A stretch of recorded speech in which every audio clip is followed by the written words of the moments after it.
Hey guys, welcome back to MFO. We appreciate you tuning in today. I've got an update on the NPFL. I've gotten several phone calls from guys that were inside a meeting that they had with their anglers late last week. And we've got some updates about the fact that they are going to take on a few more anglers to try and up the field size. So we'll talk about why that's happening and what's going on with that, and some interesting insights from inside that special meeting that they had on the NPFL. We'll be back right after this.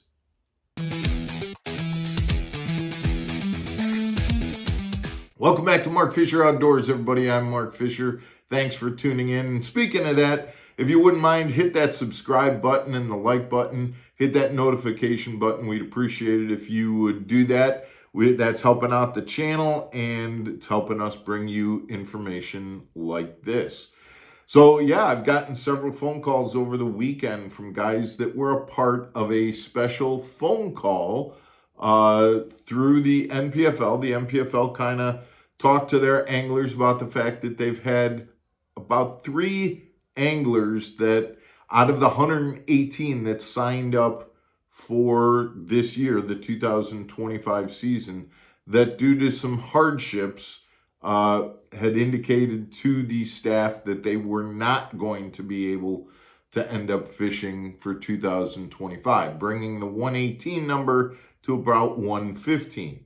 And so, interestingly, the strategy for the NPFL staff and higher-ups was to contact the anglers and have an all-angler meeting in which they kind of brought it up. Hey, do you want to stay at 115? Do you want to reopen the entries and see if we can't get a few more guys to join up for 2025?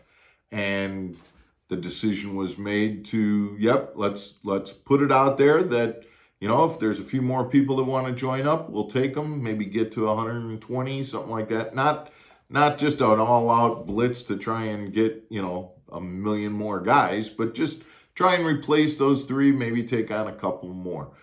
An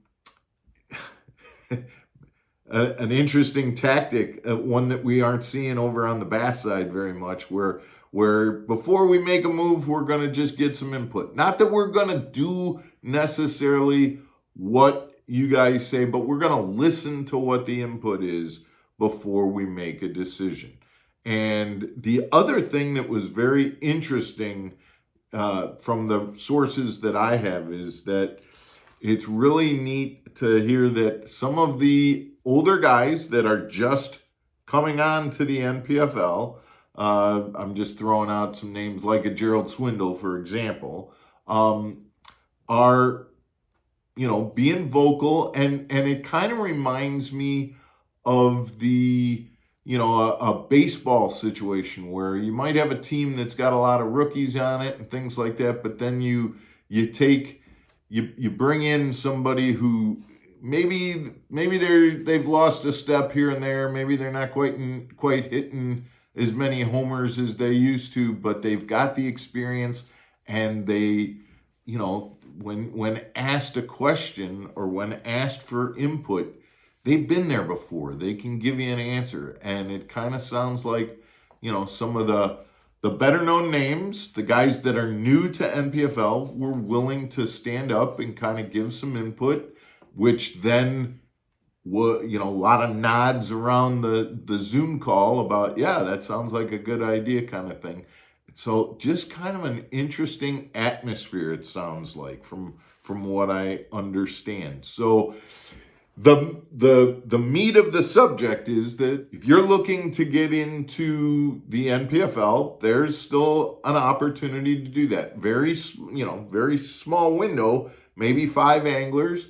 And I think they're going to close it for good on like February 3rd, but it's out there on Bass Fan if you want to, read the article from the NPFL, but they're going to take a few more guys to try and get up to that 120-ish number due to the fact that there were about 3 guys that weren't able to honor that initial commitment, of fishing in 2025. So I like where they're going. I like the way they're doing it, and we'll see what they end up telling us, what their actual number is come February 3rd. So just a little update, guys. I appreciate you tuning in, and we will be back tomorrow for another episode of Mark Fisher Outdoors.